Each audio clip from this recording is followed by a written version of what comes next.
কি যে উপায় হবে আমার মরণে, কেমনে থাকব অন্ধকার কবরে। এ আল্লাহর বান্দা, এ পর্দার মা, এ যুবক, এ বৃদ্ধ বাবাজি, আজরাইলকে দেখার সাথে সাথে নাফরমান চিল্লে বলবো, ওরে বাবা, ওরে ভাই, ওরে বন্ধু, আমারে বাঁচাও। তোমায় যদি না পাই আমি,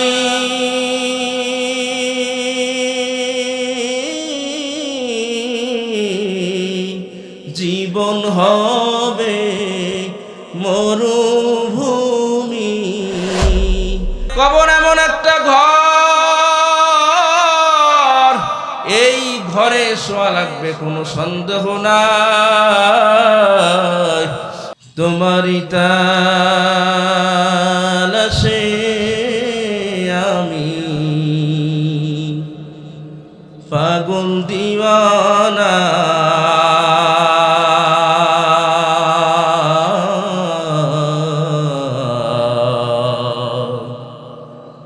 কোথায় পাবো দয়ার মাওলা, দাও না ঠিকানা। তোমারই তালাশে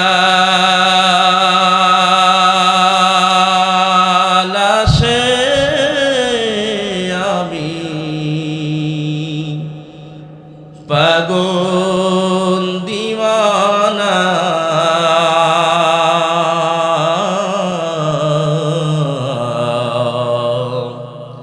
কোথায় পাবো দয়ার মাওলা, দাও না ঠিকানা। তোমায় যদি না পাই আমি,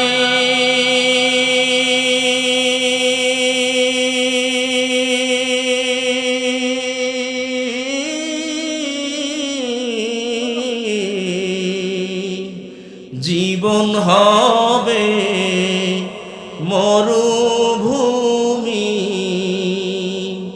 তোমায় যদি না পাই আমি,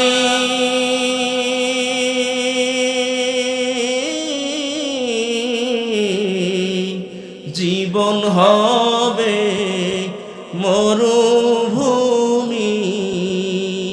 তোমার লাগি দিবস যাবি,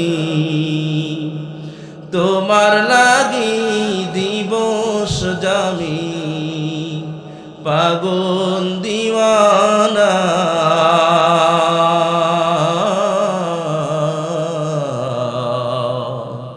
কোথায় পাবো দয়ার মাওলা, দাও না ঠিকানা।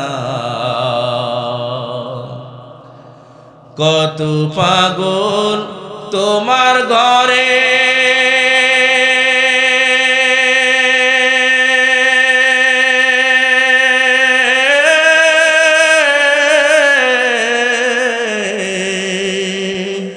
পাওয়ার জন্য তাওয়াফ করে। কত পাগল তোমার ঘরে,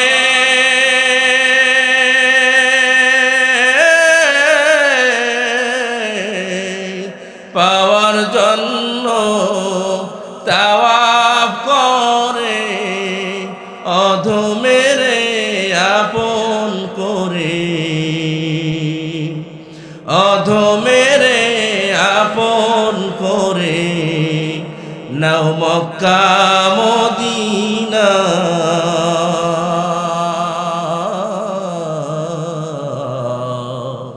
কোথায় পাবো দয়ার মাওলা, দাও না ঠিকানা।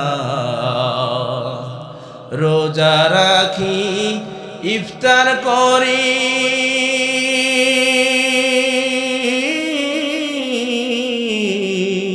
সাহরি খাই, তারাবি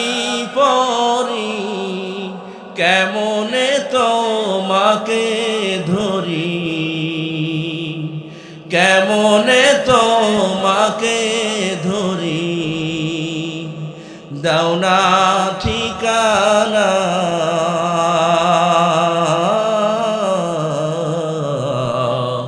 কোথায় পাবো দয়ার মাওলা, দাও না ঠিকানা। তোমারি তালাশে আমি পাগল দিওয়ানা,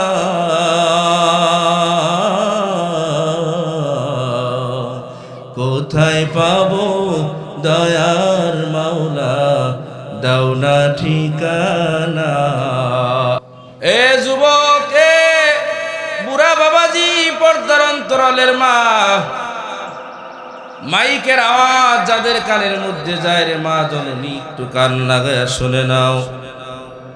আমার আল্লাহ রাখতে বলে, ওয়ালিমান খাফা মাকাম রাব্বিহি ওয়া নাহান নাফসা আনিল হাওয়া ফাইন্নাল জান্নাতা হিয়াল মাওয়া। যারা আমি আল্লাহকে হিসাব দেওয়ার জন্য, আমি মাওলার সামনে দ্বন্দ্বয়মান হওয়ার জন্য, পুঙ্খানুপুঙ্খানু হিসাব দেওয়ার জন্য যেই মানুষগুলা ভয় করবে, আমি রবকে মানবে, আমি আল্লাহকে সিজদা করবে, আমি আল্লাহর গোলামি করবে, আমি আল্লাহর ভয়ে যাদের অন্তরটা কেঁপে উঠবে, ওই মানুষগুলোর জন্য আল্লাহ বলেন আমি আল্লাহ তাদের জন্য জান্নাতের ব্যবস্থা করে রাখছি। জোরে বলেন আল্লাহু আকবার, আর জোরে আল্লাহু আকবার। এ পর্দার আড়ালের মা, কান লাগায় শোনো, এই দুনিয়ায় থাকার জায়গা নয়, একদিন দুনিয়ার থেকে বিদায় হওয়া লাগবে। মাগো, একদিন নতুন বউ হইয়া ঘরে ঢুকছিলা, কত মানুষের শরবত খাওয়াইলো, সম্মান করলো, বাতাস দিল, দামি দামি বিছানার চাদর বিছায় তোমাকে কত আনন্দ দিল, কত সম্মান দিল রে মা। আবার এমন একটা দিন আসবে রে, এই ঘরের দরওয়াজা দিয়ে মরা লাশ হইয়া বাহির হবি, মেয়ে কানবে মামা বলে, ছেলে কানবে মামা বলে, জবাব দেওয়ার আর কোনো সুযোগ নাই। ও কবরের যাত্রী, আমার মাওলার সামনে হিসাব দেওয়া লাগবে কি লাগবে না? জোরে বলেন। আমার মাওলার সামনে হিসাব দেওয়া লাগবে।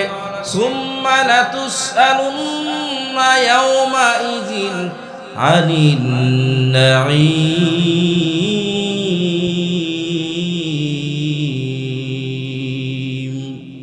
আল্লাহ বলেন, প্রত্যেকটা আমলনামার পুঙ্খানুপুঙ্খানু ছোট্ট থেকে ছোট্ট নিয়ামতের হিসাব আমি আল্লাহর কাছে দেওয়া লাগবে। ফাঁকি দেওয়ার কোনো সুযোগ নাই, ফাঁকি দেওয়ার কোনো সুযোগ নাই।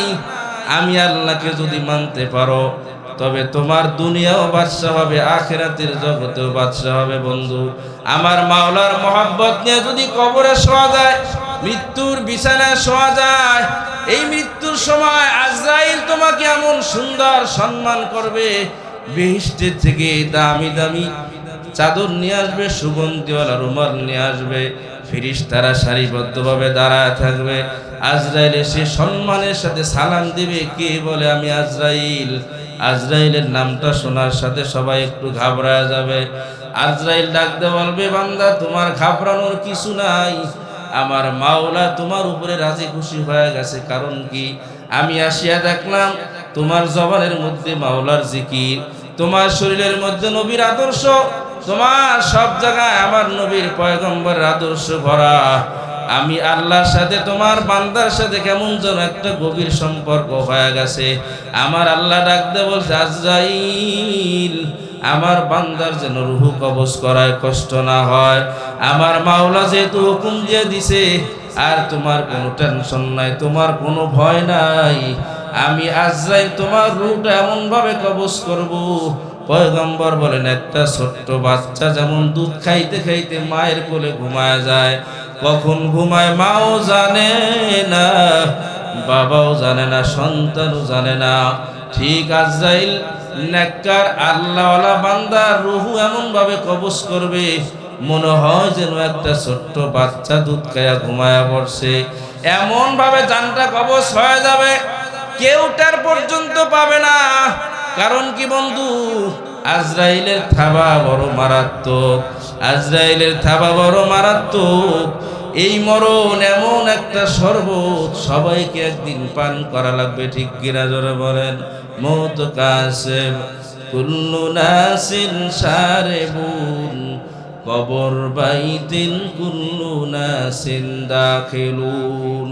মরণ এমন একটা শরবত, পান করা লাগবেই লাগবে। কবর এমন একটা ঘর, এই ঘরে শোয়া লাগবে, কোনো সন্দেহ নাই। এর জন্য কবরের চিন্তায় সমস্ত আল্লাহওয়ালারা পর্যন্ত কাঁদতে থাকছেন। ওসমান গনি রাদিয়াল্লাহু তাআলা আনহু যখন কবর দেখতেন এমন জোরে চিল্লানি দিতেন, বেহুশ হয়ে লালা পড়ে যেত। লোকজন জিজ্ঞেস করেন, আপনার কবর দেখলে এমন কেন হয়? মানুষজনের জবাবে ওসমান গনি রাদিয়াল্লাহু তাআলা আনহু বলেন, কবর এমন একটা জগৎ, এখানে আসলেই কেমন যেন প্রথম একটা জগৎ হয়ে যায়। এখানে সাথী নাই, বাতি নাই, কিছুই নাই। এই কবরে একা একা থাকা লাগবে। ডান দিকে মাটি, বাম দিকে মাটি, নিচের দিকে মাটি, উপরের দিকে মাটি, চতুর্দিকে মাটি আর মাটি। এই কবর আমার সাথে কি ব্যবহার করবে আমি ওসমান জানি না। এর জন্য কবর দেখলে আমার কোনো হুঁশ থাকে না। কি যে উপায় হবে আমার মরণে, কেমনে থাকব অন্ধকার কবরে, কেমনে থাকব অন্ধকার কবরে। কি যে উপায় হবে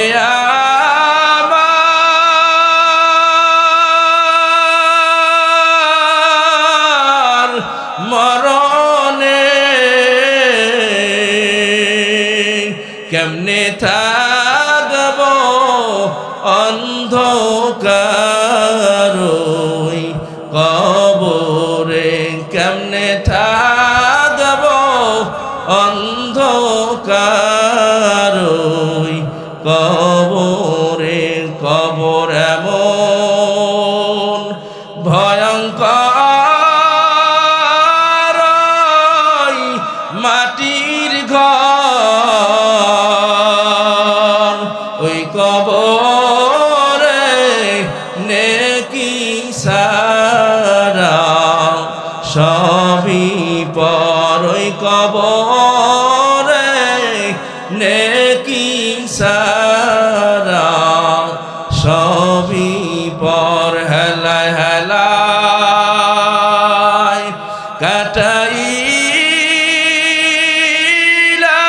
কাটাইলাম জিন্দগি,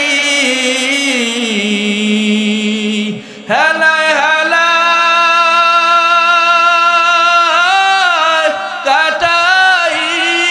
কাটাইলাম জিন্দগি। সময় মতো না করিলাম বন্দেগি, সময় মতো না করিলাম বন্দেগি। এ যুবক, এ বৃদ্ধ বাবাজি, কবরের যাত্রী, দুনিয়ায় বেশি দিন থাকার জায়গা নয়।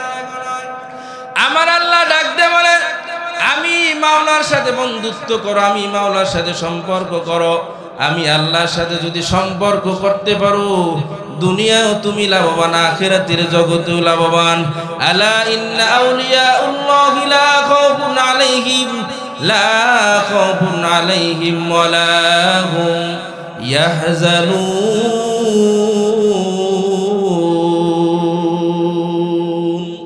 আল্লাহর বান্দা যারা হবে, আল্লাহর ওলি যারা হবে, আল্লাহর বন্ধু যারা হবে, তাদের দুনিয়ায় কোনো টেনশন নাই, আখিরাতের জগতে কোনো টেনশন নাই। দুনিয়াও বাদশা হবে আর কবরে যাওয়ার পরেও বাদশা হয়ে যাবে। এমন সম্মান আল্লাহ দান করবে, কবরে যাওয়ার পরেও মানুষ লাশ তাজা থাকবে, ঠিক কিনা জোরে বলেন। এরকম লাশ তাজাওয়ালা মানুষ আছে। সুলতান মাহমুদ গজনবী রহমাতুল্লাহি আলাইহি ভারতবর্ষের একজন বাদশা ছিলেন।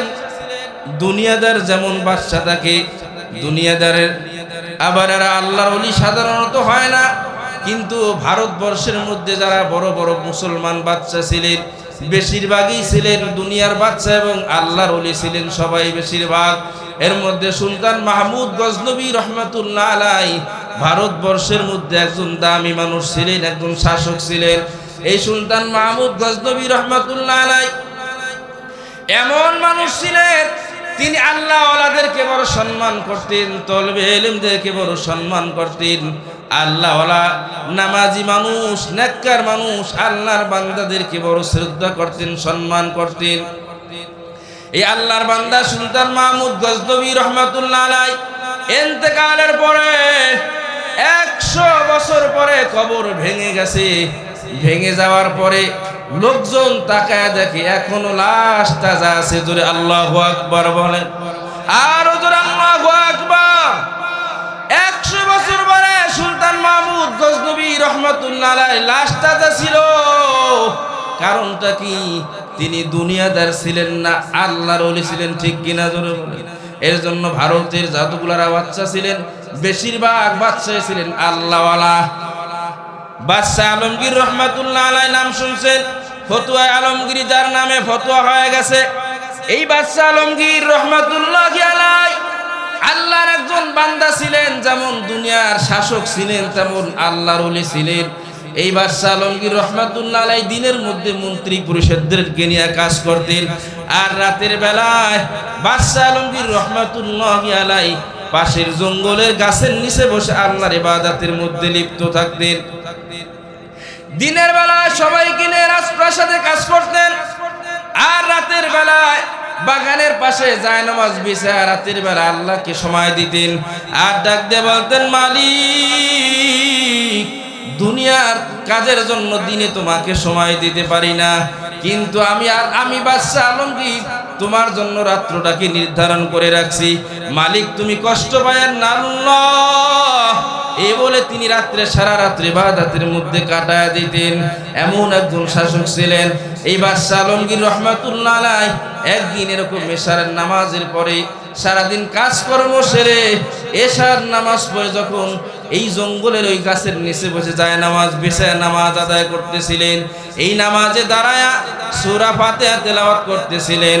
আলহামদুলিল্লাহি রাব্বিল আলামিন আর রহমানির রহিম মালিক ইয়াউমিদ্দিন ইয়্যাকা না'বুদু ওয়া ইয়্যাকা নাস্তাঈন ইহদিনাস সিরাতাল মুস্তাকিম সিরাতাল লাযীনা আন'আমতা আলাইহিম গায়রিল মাগদুবি আলাইহিম ওয়ালাদ-দাল্লিন। সূরা ফাতিহা তেলাওয়াত করে নামাজে দাঁড়ায় গেছেন। দারোয়ান প্রত্যেকদিন দেখতেন বাদশাহ আলমগীর রহমাতুল্লাহ আলাইহি সারাদিন কাজ সেরে ওই জঙ্গলের ওই বাগানের মধ্যে গাছের তলায় বসে ইবাদত করতে থাকতেন। প্রত্যেকদিন তিনি পাহারা দিতেন, ফজরের নামাজের সময় আবার মসজিদে গিয়ে নামাজ আদায় করতেন। আজকেও সেরকম জায়নামাজ বিছায়া ওই গাছের গোড়ায় বসে ইবাদতের জন্য জায়নামাজ বিছায়া যখন নামাজে দাঁড়ায় গেছেন, আল্লাহু আকবার বলে তাকবীর বাঁধলেন। তাকবীর বাঁধার সাথে সাথে সানা পড়লেন। কিছুক্ষণ পরে বাদশাহ আলমগীর রহমাতুল্লাহ আলাইহি সামনের দিকে একটা দৌড় মারছেন। এমন দৌড় দিছেন আর কোনো খবর নাই। দারোয়ান চিন্তা করলেন, প্রত্যেক দিনই তো নামাজ আদায় করে, আজকে মনে হয় তেমনই নামাজের মধ্যে আছেন, হয়তো আশেপাশে কোথাও গেলেন। কারণটা কি? কিছুক্ষণ পরে দেখেন জায়নামাজ আছে কিন্তু লোক নাই, বাদশাহ আলমগীর নাই, কোথায় গেল? এবার সব জায়গায় লোক ফিট করে দিল।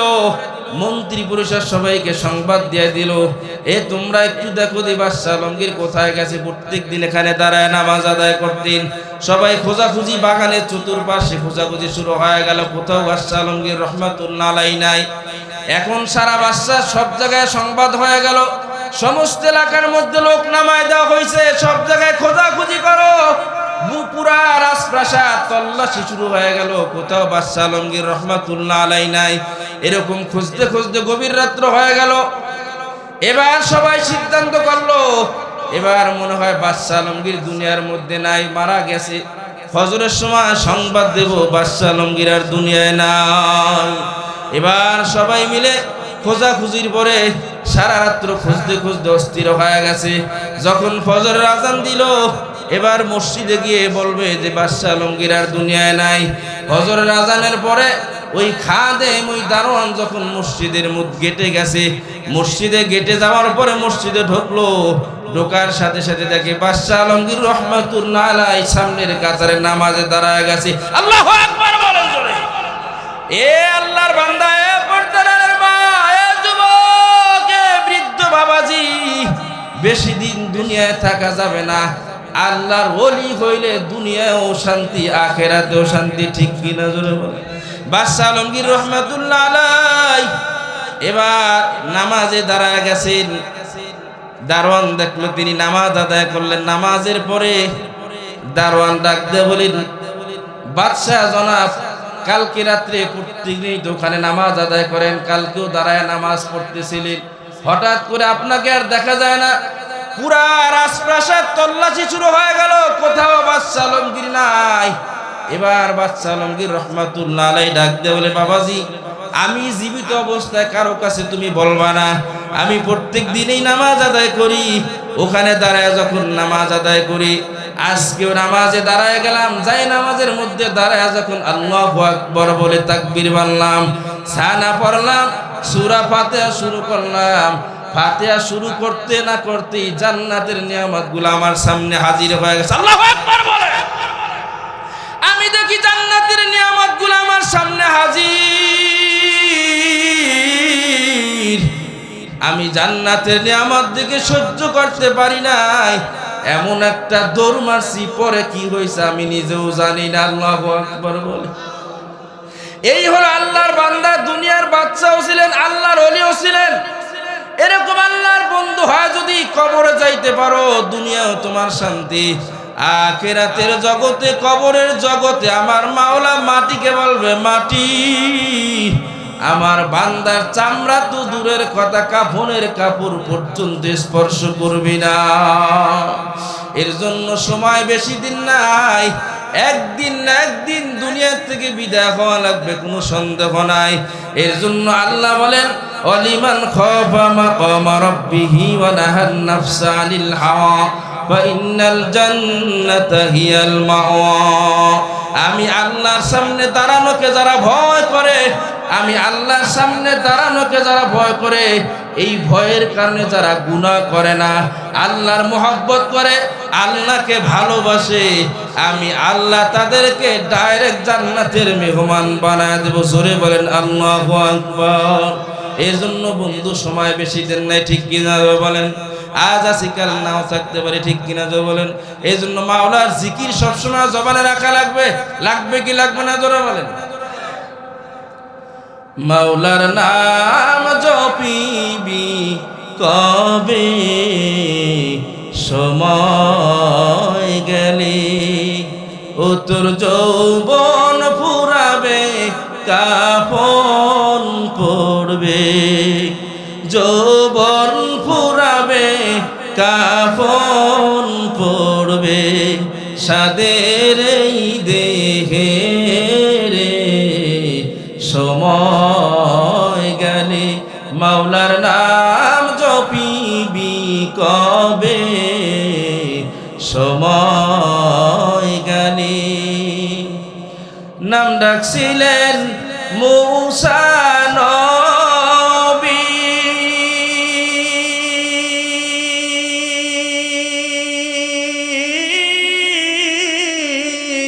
তুর পাহাড়ে কথা বলতেন রে, নাম ডাকছিলেন মূসা নবী।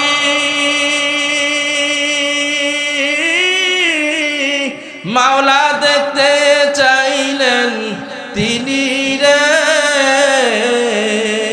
মাওলাই নিজে বললেন লাম তা মাওলায় নিজে বললেন লাম তারানি মুসা হবে না দেখারে সময় গেলে মাওলার নাম জপিবি কবে সময় গেলে নাম ডাকছিলেন ইউনুস নবী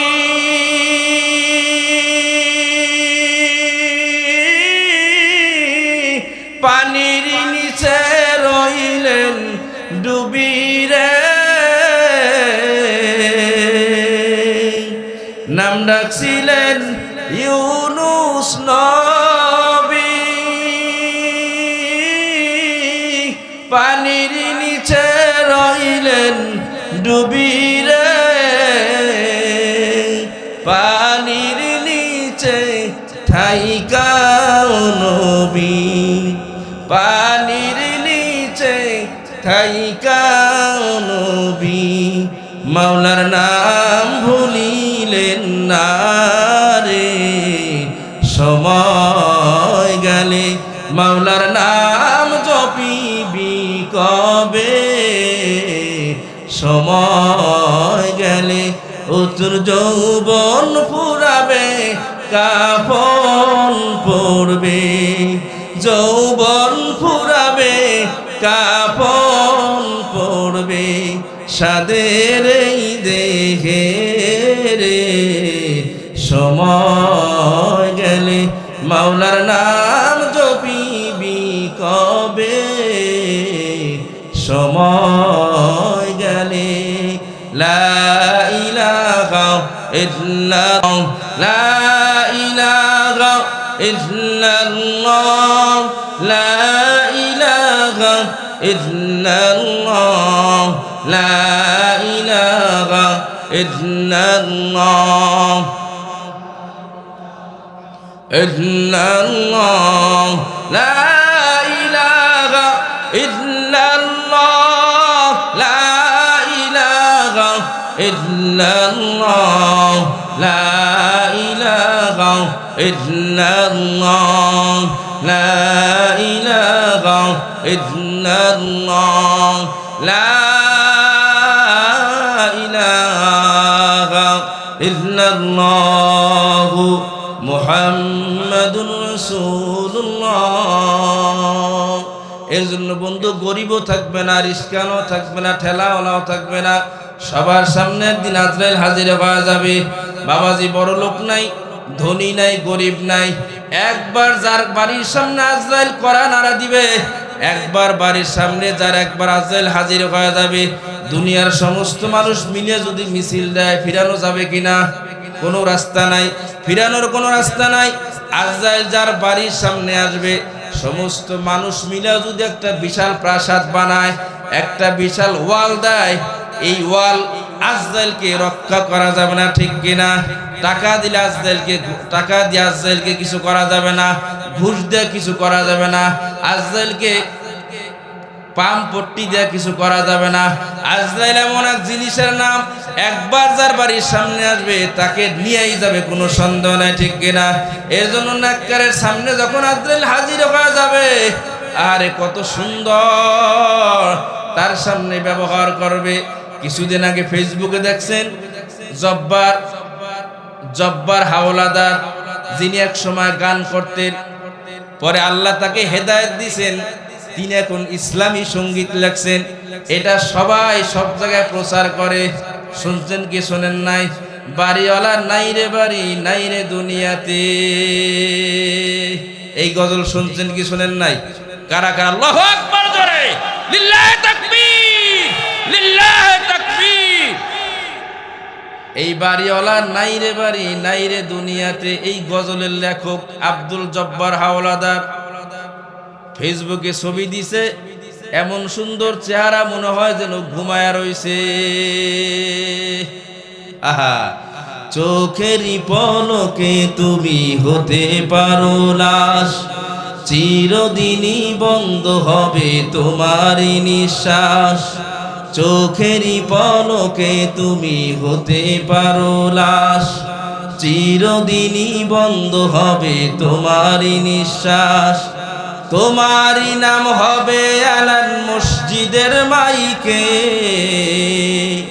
বাড়িওয়ালা নাই রে বাড়ি, আল্লাহু আকবার, বাড়িওয়ালা নাই রে বাড়ি, নাই রে দুনিয়াতে, বাড়িওয়ালা নাই রে বাড়ি, নাই রে দুনিয়াতে।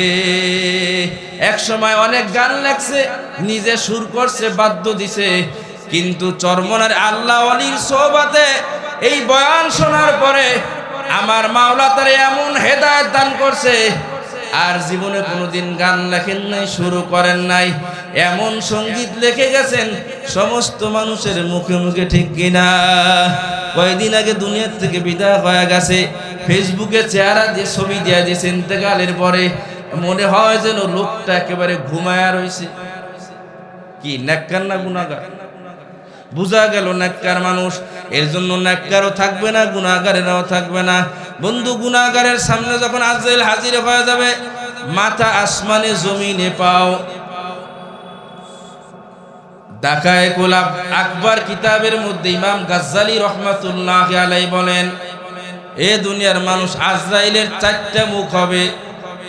এই 4টা মুখের একটা মুখ থাকবে মাথার উপরে। এই মাথার উপরে যেই মুখ থাকবে, এই মুখ দিয়া নবী এবং ফেরেশতাদের জান কবজ করবে। সুবহানাল্লাহ বলেন। সামনের যে মুখ থাকবে, এই মুখ দিয়া ঈমানদার আল্লাহওয়ালাদের জান কবজ করবে। পিছনে একটা মুখ থাকবে, এই মুখ দিয়া বেঈমান বদমাশ নাফরমানের জান কবজ করবে। পায়ের নিচে একটা মুখ থাকবে, এখানে শয়তান এবং জিনের জান কবজ করা হবে। বন্ধু, আজে থাবা বড় মারাত্মক। এই আজরাইল মাথা আসমানে জমিনে পাও থাকবে, নাফরমানের সামনে এমন ভয়ঙ্কর দৃষ্টি তাকাইবে, আরে বড় বড় 2টা চক্ষু হবে, আগুনের ঝিলকি বাইর হইতে থাকবে শরীরের ভিতর থেকে। আজরাইলকে দেখার সাথে সাথে নাফরমান চিল্লে বলবে, ওরে বাবা, ওরে ভাই, ওরে বন্ধু, আমারে বাঁচাও। কিন্তু রূহ সব জায়গায় দৌড়াদৌড়ি করবে, কোথাও যাওয়ার রাস্তা নাই। এরপরে বন্ধু, আজরাইল বলবে, এ নাফরমান, আমার মাওলার হাজারো নিয়ামত ভোগ করলি, আমার মাওলার নাম নিলি, আমার মাওলার ইবাদত করলি না। আহারে, গাছের মধ্যে কাঁঠাল, কাঁঠালের গায়ের মধ্যে কষ, গাছের মধ্যে কষ, ঠিক কিনা? কাঁঠালের গায়েও কষ, গাছেও কষ, কিন্তু ভিতরে এমন সুন্দর কুয়া দিছে, জিহ্বায় দেওয়ার সাথে সাথে রসে জিহ্বা ভরে যায়। কথা কয় না? আহারে, গাছের মধ্যে কষ, কাঁঠালের গায়ের মধ্যে কষ, ভাঙার সময় হাতের মধ্যে তেল লাগাইতে হয়, ঠিক কিনা? গাছেও কষ, গাছের মধ্যে কষ, কাঁঠালের গায়ের মধ্যে কষ, কিন্তু ভিতরে এমন সুন্দর কষ বার করে দিল, যার সারা গায়ে রস। আমার মাওলাকে দেখ, কষের মধ্যে আমি কত সুন্দর রসের ব্যবস্থা করছি, খা বান্দা খা, কোনো হিসাব নাই। আমার আল্লাহ ডাকতো, আজরাইল, আমার বান্দার এমন দামি দামি নিয়ামত খাওয়াইছি। বাছুরটা এক জায়গায় বাঁধছে, গরুটা আর এক জায়গায় বাঁধছে। সারা রাত্র বাছুরটা চিল্লার বলে, মা গো, আমার গলাটা শুকায় গেল, আমার একটু দুধ দেবানি। মা ডাক দেয়া বলে, তোরে আর আমারে মানুষের জন্য বানাইছে। সকালবেলা মালিকটা বাছুর গরুটার কাছে নিয়ে আসে, দুধের মুখের মধ্যে লাগাইয়া দুধটাকে পানাইয়া 5-7 কেজি দুধ দহন করে বাজারের মধ্যে নিয়ে যায়। অলারের মধ্যে আর দুধ থাকে না, ঠিক কিনা? অলারের মধ্যে আর দুধ নাই। এবার বাছুরটা যখন ছাড়িয়া দেয়, আবার বাছুরটা মুখের মধ্যে দুধ লাগাইয়া দেয়, লাগাইয়া আর একটা চিল্লানি দেয়, বলে, মা, সারা রাত্র দুধ পাই নাই, এখন সকালবেলা দুধ দিবি, তাও তো অলান খালি। বলে, মালিকে দোহায়া বাজারে নিয়ে গেছে। আমার মাওলা বলে, খা খা। আজরাইল, আমার বান্দার আমি এমন দামি দামি নিয়ামত খাওয়াইলাম, আমার ভাই নাফরমান আমি মাওলার হুকুম পালন করে নাই। আজরাইল, ওরে ধর, ওরে ধইরা লইয়া আমার মাওলার হুকুম পেয়ে আজরাইল এমন জোরে খপ করে আঘাত মারবে, সমস্ত সমস্ত রগগুলা টান মারিয়ে সিরিয়ার রুহটাকে বাহির করে নিয়ে আসবে। আরে দরটা জমিনে পড়ে থাকবে, কেউ বা কাপড়ের কাপড় আনতে গেল, কেউ বা বাঁশ কাটতে গেল, কেউ বা কবর করতে গেল, কেউ বা গরম পানি করতে গেল। একদিন হবেই হবে, ঠিক কিনা জোরে বলেন? আজকে না হয় কালকে হবেই, কোনো সন্দেহ নাই। বাজারের থেকে কাপড়ের কাপড় নিয়ে আসছে, গোসলখানায় নিয়া জনমের মতো গোসল দিয়া, 3টা কাপড় দিয়া পেঁচ মারিয়া, মাথায় একটা বান্ধিয়া, পায়ে একটা বান্ধিয়া, মাজার মধ্যে একটা বান্ধিয়া, প্যাকেট বানায়া জানাজার জায়গা নিয়া 4টা তাকবীর দিয়া যখন কবরের দিকে রওনা দেয়, কোনো মোল্লা মৌলবীর কথা না, জনাবে রাসূলুল্লাহ সাল্লাল্লাহু আলাইহি ওয়াসাল্লাম বলে, নাফরমান বেঈমান এমন জোরে চিল্লায়, যদি ওর চিল্লানি শুনতো লাশটারে ফালায় দিয়ে জঙ্গলে চইলা যাইতো। ওই লাশটা এমন জোরে চিল্লায় বলে, ভাই আমার কবরে নিস না, ওই কবরের মধ্যে 99টা সাপ হা করিয়া আছে, আমারে নেওয়ার সাথে সাথে কামড়ে রাখবে না, আমি ওই কবরে একা কেমনে থাকবো রে। এর জন্য বন্ধু আমার মাওলাকে রাজি কইরা কবরে যাওয়া লাগবে, ঠিক কিনা জোরে বলেন? কারা কারা আছে আমার মাওলার মোহাব্বত করে আমার মাওলাকে কবরে নেব? কারা কারা আছে 5 ওয়াক্ত নামাজ আদায় করব? লিল্লাহি তাকবীর, দুই হাত লিল্লাহি তাকবীর, আল্লাহু